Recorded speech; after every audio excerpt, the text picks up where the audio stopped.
자, 이어서 계속하겠습니다. 그래서 행위언약을 하나님께서 표시하실 때 선악과로 처음에 주셨고, 다음에 이제 율법으로 주셨고, 이것이 이제 더 진행을 해서 성경 66권으로 주셨는데, 성경 66권 안에는 행위언약의 내용들이 다 꽉 차 있죠. 그래서 율법과 마찬가지로 성경 66권도 축복과 저주가 같이 존재하는, 그래서 순종과 불순종의 분명한 경계를 성경에서 우리에게 보여줍니다.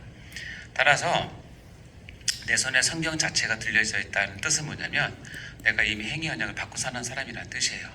근데 이것은 아까도 얘기했지만 행위 언약은 모든 인류 전체에게 다 주는 것이라서 그것을 인정하든 인정하지 않든 하나님은 공의로우시기에 하나님의 그 법과 그 사람 하나 행위 자체 그 행위대로 심판을 하시겠죠.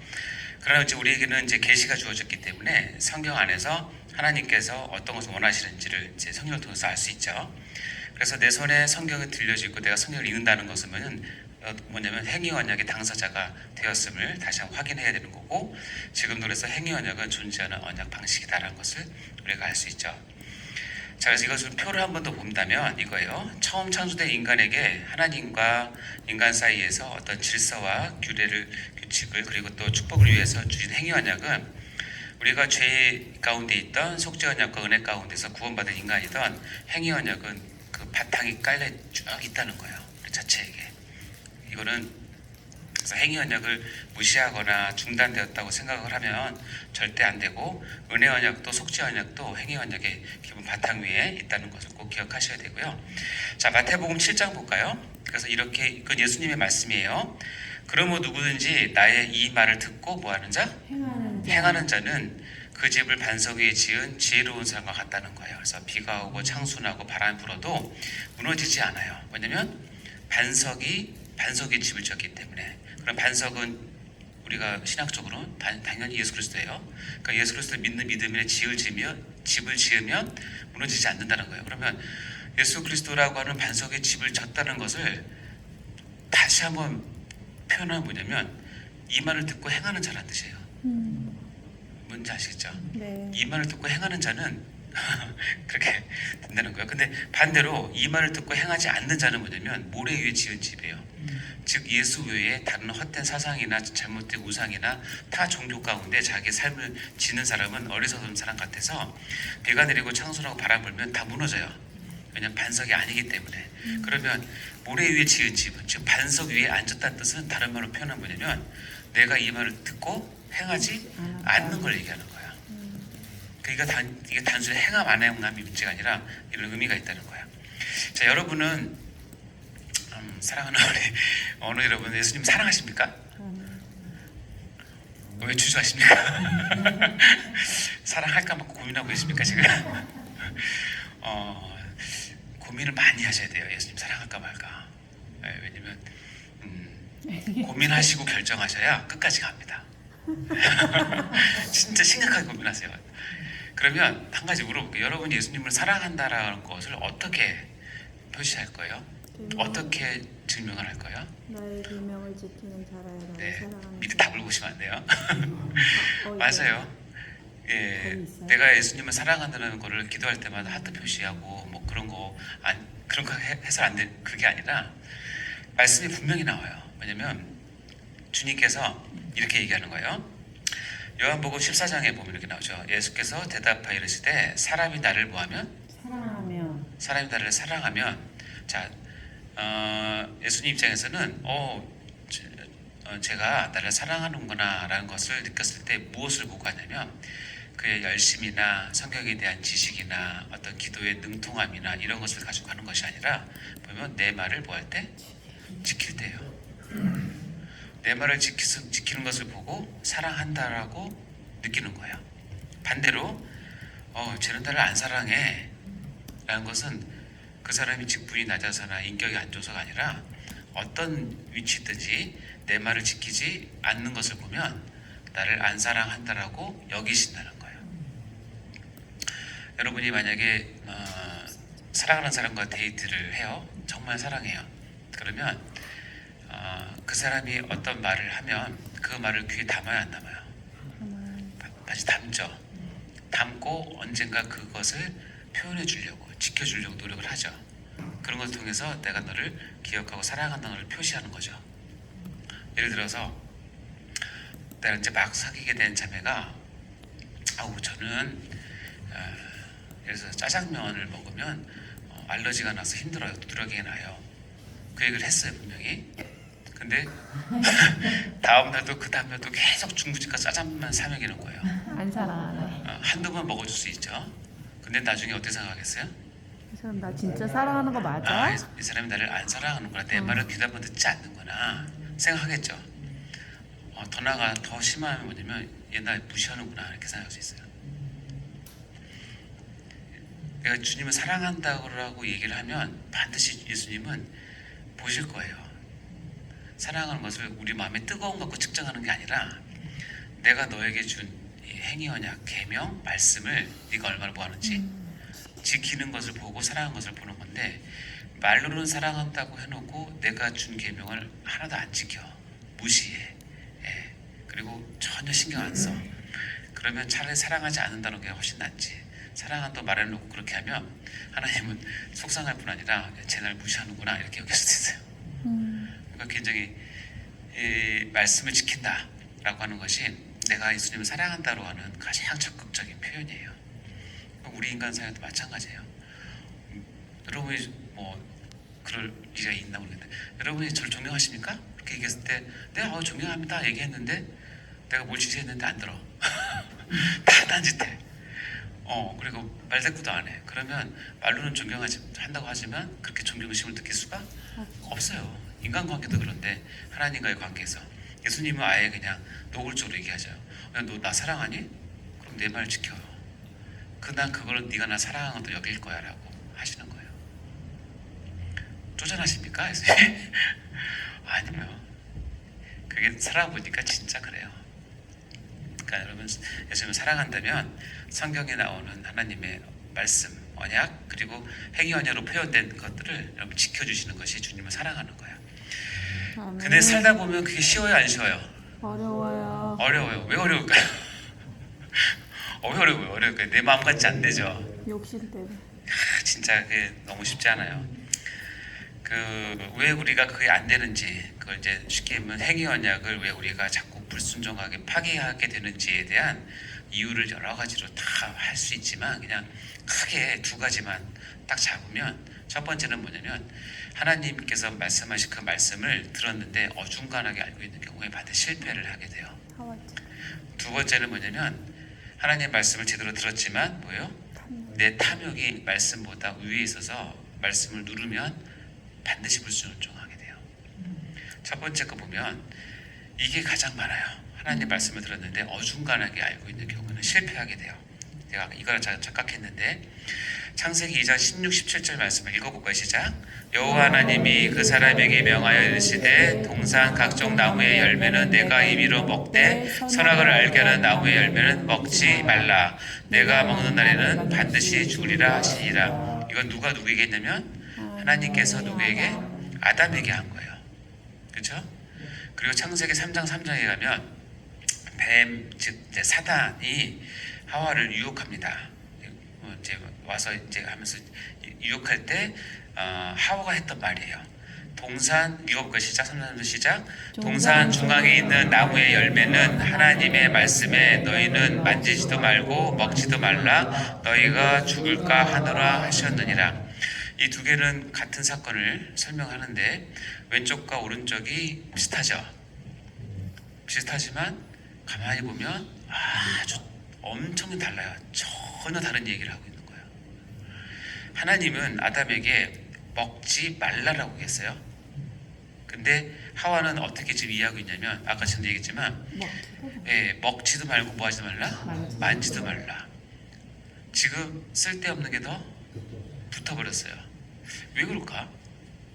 뭐 성경에는 나오지 않았지만 그냥 제 추측상은 뭐냐면 사람들은 종교성이 있어요. 우리 서로 때 얘기했죠. 종교성이 있기 때문에 먹지 말라는 것만 갖고는 이게 뭔가가 덜 차는 거예요.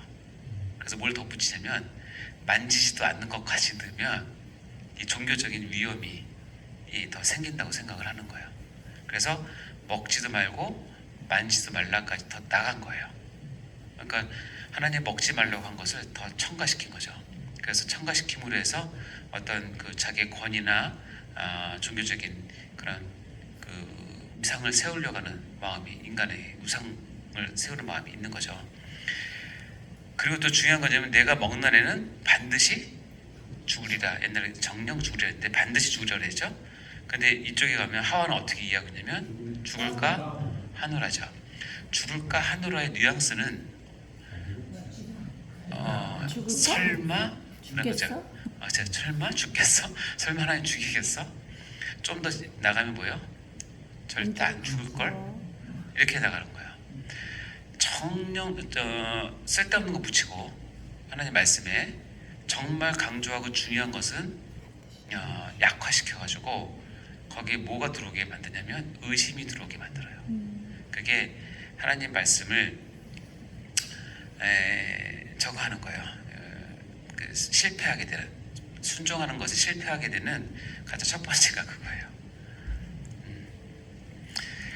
그래서 아까도 얘기했지만 여기서 우리가 아담과 하와의 관계에서 안타까운 건 뭐냐면 아담은 분명히 하나님 말씀 왼쪽에 있는 말씀을 들었어요. 근데 아담이 하와에게 전달했을 때는 이렇게 돼버린 거죠.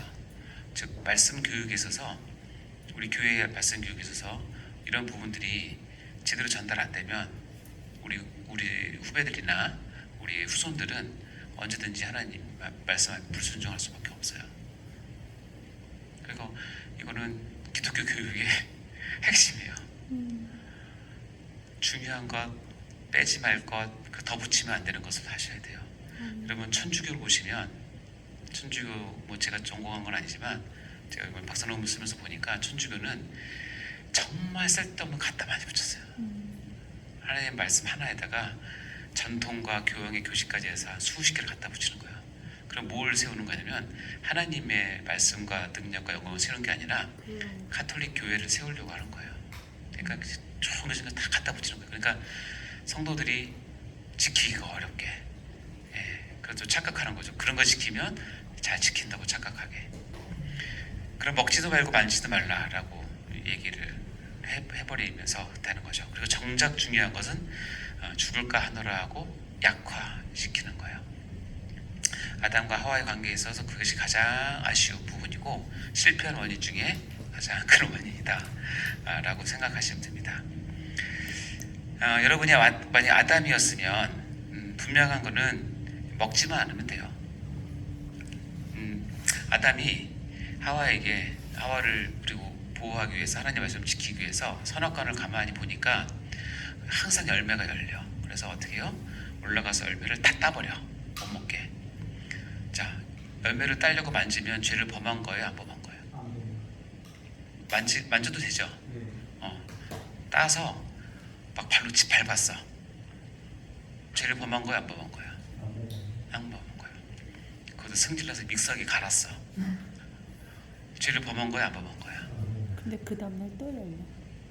그렇죠. 그래서 믹서에 갈 때 조심할 건 티니까 마스크는 꼭 쓰세요. 먹지만 않으면 돼요. 무슨 아시겠죠? 자, 근데 다 땄는데 어느 데 가면 또 열려. 그래서 아담이 거룩한 분노로 도끼를 만들어가서 선악과를 베버렸어. 잘라서 불태워버렸어. 죄를 범한 거야, 안 범한 거야? 그렇게 했으면, 거룩한 욕심으로 그것을 통제했으면 죄 안 범한 거야. 웃기죠? 중요한 건 뭐냐면 먹지도 말라고 하는 것에 포인트가 있는 거예요. 거기에 하나님의 계명에 한계가 있기 때문에 그런 거죠. 근데 재밌는 건 뭐냐면 이렇게 죽을까? 반드시 죽으리라. 하와는 죽을까 하노라 라고 얘기했죠. 사단은 그 말을 딱 붙잡고 뭐라고 하는지 아세요? 결코 죽지 않아. 뱀이 여자에게 이르되 너희 결코 죽지 않겠다고 하는 거예요. 또 그 정도 범하면 절대 괜찮아. 하나님도 이해하셔. 누구나 다 그래. 모든 인간이 다 마찬가지야. 가장 사단이 많이 쓰는 전략이에요. 그러면서 어떻게 하는지 아세요? 사단은 요한계시록에 가보면 하나님과 인간 사이를, 하나님과 하나님 백성 사이에 이간질하고 참소하는 자거든요. 그러니까 어떻게 하냐면, 야, 너 몰랐구나. 너희가 그걸 따먹으면 너희가 눈이 밝아져서 하나님 같이 되는 줄을, 그래서 하나님처럼 선악을 완전히 알게 된 전지전능할 줄을 하나님이 아셨기 때문에 너희들 일부러 못 먹게 한 거거든. 거기에다가 뭘 집어넣어요? 탁 이간질을 시켜요. 그래서 하나님과 쫙 분리되게 만드는 것이 사탄의 전략이에요. 그래서 말씀을 들었으나 어중간에 알고 있는 것은 그래서 위험해요. 특별히 우리 말씀을 맡은 저도 마찬가지지만 이 두려움이 항상 있어요. 저는 제가 깨닫는 것도 말씀을 보고 다른 참고 도서를 해서 보는 수밖에 없는 거잖아요. 그러면서도 하나님께 늘 강조하는 거는, 저도 말씀드렸지만 이 말씀이 하나님께서 원래 어떤 뜻이었는지를 늘 고민하고 생각을 하시고 거기에 여러분이 집중을 하셔서 말씀을 전하실 때는 이렇게 어중간하게 쓸데없는 거 붙이고 중요한 거 빼먹고 이렇게 하시면 절대 안 되고, 말씀에서 하라는 데까지 반드시 지키셔야 돼요. 아멘. 그래야 이 실수를 범하지 않아요. 그리고 요 과정은 계속 반복됩니다. 역사상 계속 반복됩니다. 성공한 사람도 있고 실패한 사람도 있어요. 사단이 최초의 인간 아담에게는 이 작전을 해서 성공했어요. 그래서 사단은 예수님이 왔을 때 또 이 작전을 썼어요. 근데 기가 막히게 두 번째 아담으로 오신 예수님은 이것을 이기셨어요. 네, 광야 시험에서. 그 패턴이 이 패턴이에요. 말씀을 어중간하게 변질시키고 말씀을 오해하게 만들고, 그리고 할 때 네가 하나님의 아들이었든, 이 얘기 무슨 얘기인지 아세요? 하나님의 아들일 거라고 네가 보이는 것 같은데 네 정체성을 의심해 봐도 되지만 너 이렇게 하면 하나님 될 거야 라는 거예요. 그런데 하나님은 하나님이시니까 근데 어떻게 해요? 말씀으로 결국 말씀으로 이기는 수밖에 없죠. 자, 두 번째 불순종하는 결정적인 이유는 뭐예요? 자기 탐욕이 말씀보다 위에 있을 때예요. 그래서 이 여자가 그 얘기를 듣고 나무를 봤는데 먹음직도 보암직도 삼스럽기도 했어요. 이미 이 정도 가면 어렵습니다. 돌이키기가. 인간의 본능상 여자가 그 여자 열매를 따먹고 자기와 함께 있는 남편에도 주워서 먹게 했어요. 그래서 남편은, 아담은 굉장히 억울하죠. 아내가 주었는데 안 먹는 남자는 없을 거예요. 그렇죠? 큰일 납니다. 그러나 이것은 영적인 부분이라 모든 책임은 아담에게 있어요. 왜냐하면 아담이 하나님께로부터 언약을 받았기 때문에 그래요. 이것을 신약에서는 자기 탐욕이 하나님 말씀보다 위에 있을 때 어떤 일이 벌어지냐, 누가 보면은 하나님 말씀을 받는 네 가지의 어떤 인생의 네 가지 유형이 나오는데, 길가에 부러진 사람들이 있어요. 길가에 부러진 사람들은 말씀을 듣고 그냥 바로바로 빼앗기는 사람이에요. 바위 위에 있다는 것은, 부러졌다는 건 뭐예요? 말씀을 받아서 잠시 기쁨으로 받아요. 너무 좋아요. 근데 뭐 당할 때, 실현당할 때는 배반해요. 근데 세 번째가 문제예요. 가시떨게 떨어진 게 있어요. 가시떨게 떨어지는 것은 뭐냐면, 지내는 중에 이생의 염려와 재물과 향락의 기운이 막혀서 결실하지 못하는 자예요. 즉 뭐냐면 자기 탐욕이 하나님의 말씀보다 위에 있으면 결실을 맺지 못해요. 그리고 좋은 땅에 떨어졌다는 것은 봐요. 읽어볼까요? 밑에 두 줄 시작. 좋은 땅에 있다는 것은 착하고 좋은 마음으로 말씀을 듣고 지켜 인내로 결실하는 자니라. 여기도 말씀을 듣고 지켜야 해요. 듣고 지켜 인내로 결실하는 자라고 얘기를 합니다. 자, 그래서 행위 언약이 이런 부분들이 우리에게 있구나 하는 것을 우리가 알 수 있죠. 그래서 행위 언약에 우리가 성공을 하면 하나님께 축복과 위로를 받을 것이고, 행위 언약에 실패를 하면 바로 이어지는 죄 가운데로 들어가는 인간으로 우리가 들어가게 됩니다. 자, 이제 죄에 대해서 배울 텐데, 나눠드린 교환에 의하면 죄를 이렇게 이런 것 순서로 쭉 정리를 했어요. 죄에 대한 인식, 죄에 대한 정의, 기원, 결과 이렇게 쭉 보는데 어쨌든 죄 전체에 대한 부분들을 잠깐 볼 텐데 짧은 시간인데 여러분 좀 집중해서 보시면 좋겠어요. 자, 이제는 행위 언약으로 주어진 그 관계에서 우리가 실패함으로 죄가 둘러싸게 됩니다. 자, 죄에 대해서 배우는 이 강의의 목적은 무엇이냐? 죄가 무엇인지 이론적인 습득을 하는 것도 물론 중요하지만 그 이전에 내가 이런 사람이구나, 이런 죄인이구나 해서 깊이 깨달았으면 좋겠다는 것이 마음입니다. 이것은 항상 깨달을수록 좋은데 우리가 저번에 배웠던 아담의 모양 기억나시죠? 아담 다시 아담 투 다시. 그래서 오늘 아담 투 다시를 아담 다시를 배우는 거예요. 아담의 그림에서 빨간 쪽으로 칠해져 있는 게 뭐예요? 이게 죄로 꽉 채워져 있는. 그래서 하나님의 형상을 부여받았지만 이 하나님의 형상이 죄로 인해서 사방으로 꽉 채워져 있어서 망가지고 훼손되어서 제 기능을 하지 못하는 상태로 우리가 태어나게 되고 이렇게 살게 되고 이것이 해결되지 않으면 이 안에 갇혀 있다가 죽게 되는 운명이 우리 인간의 비극이죠. 그러나 이제 오른쪽에 보면 하나님께서 특별한 은혜로 이 죄를 해결하시는 방법을 예수 그리스도를 통해서 주시고 그래서 회복된 아담 투다시가 된다는 것은 하나님의 형상으로 회복됐다라고 저는 제가 배웠는데 이것을 어떻게 설명할까 하다가 제가 작년인가 죄 속에서의 인간하고 그리고 뒤주 속에서의 인간 그렇습니까? 영화의 한 장면인데 영조죠. 영조가 누구를 자기 아들 사도세자를 뒤주에 갇혀서 죽게 해요.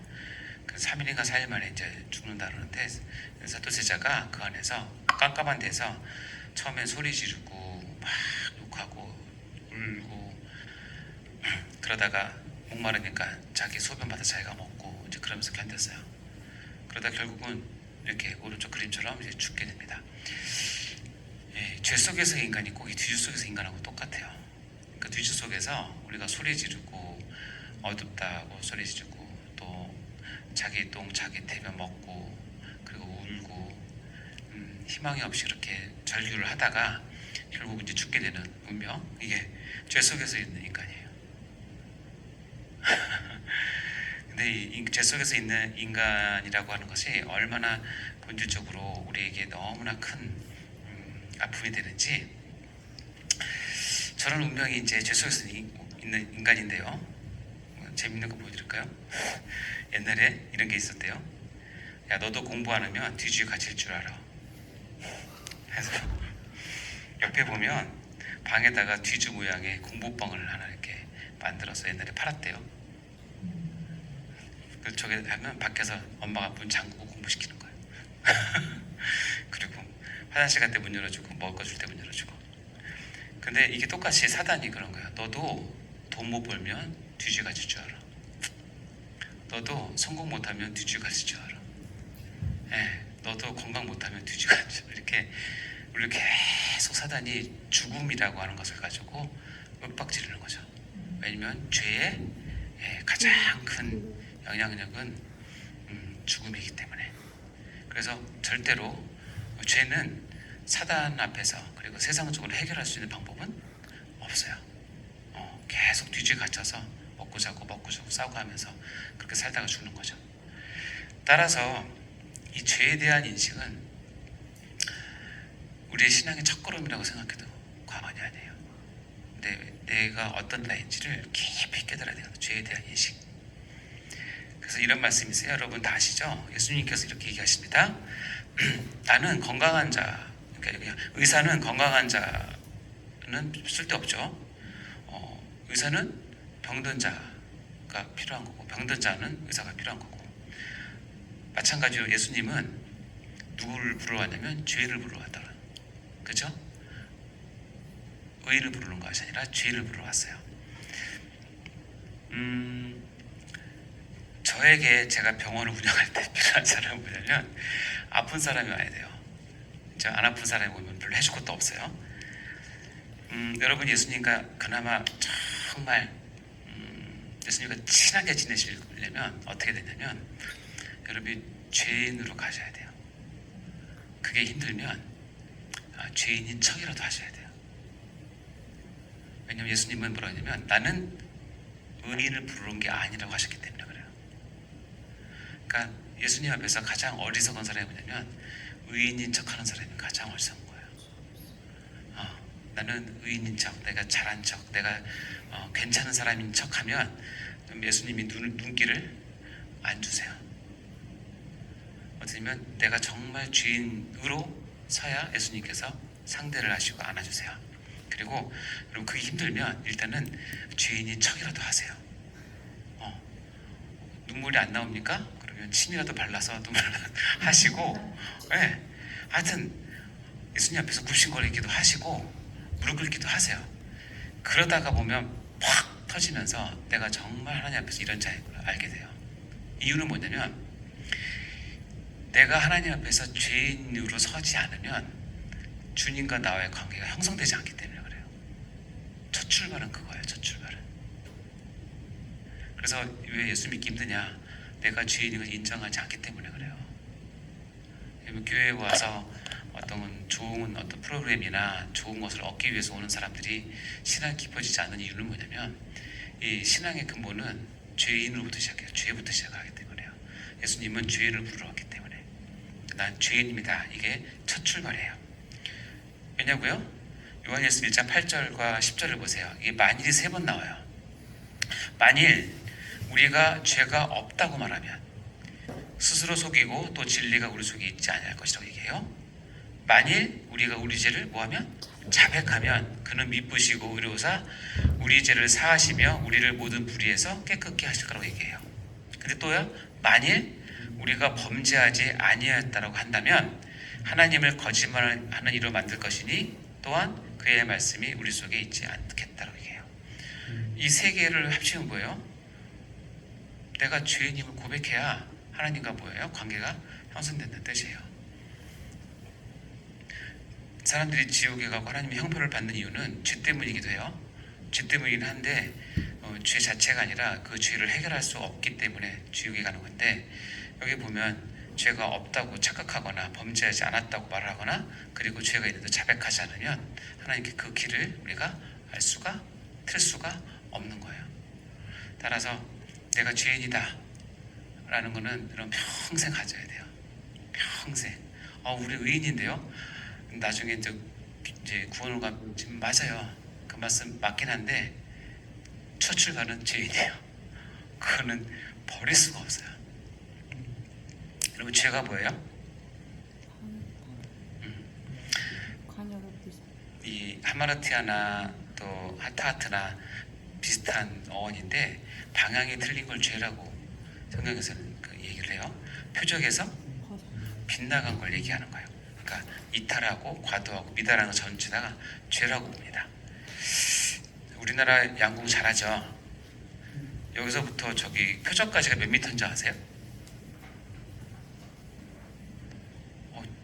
보니까 짧은 건 50m고요. 긴 건 75m예요. 50m 엄청나게 먼 거리예요. 수영장 왔다 갔다 하는 거. 네, 50m 엄청 먼 거리, 75m 더 멀고. 근데 이 거리에 이 조그만 골드가 7cm인가 되는데 그래서 팍 쐈어요. 우리나라 사람 너무 잘하죠, 양궁은. 근데 팍 쐈는데 이게 쫙 옆에서 보니까 직선으로 안 가더라고요. 이렇게 곡선을 그리면서 가더라고요. 가는데 활이 어떻게 되는지 아세요? 이렇게 휘면서 가요. 야, 근데 어떻게 그게 딱 신기해요. 진짜 신기하다니까. 팍 쐈는데 이게 쫙 갔는데 가운데 골드에 딱 맞았어. 딱 맞았는데 내 관역이 아니라 옆에 관역이야. 그럼 몇 점?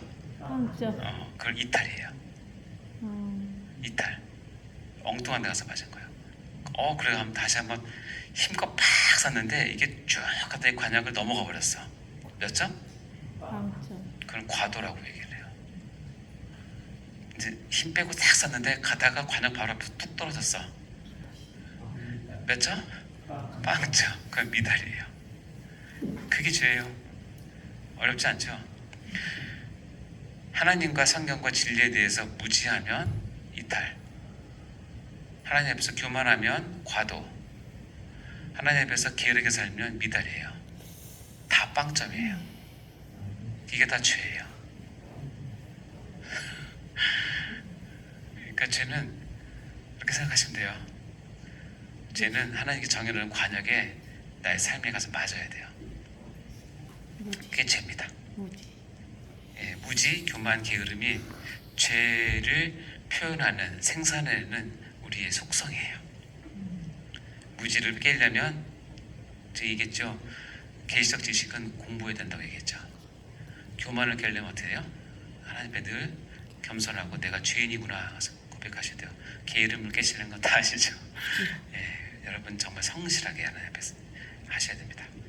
자, 이 뒷부분 이제 세 번째 강의 때 하도록 할게요. 네.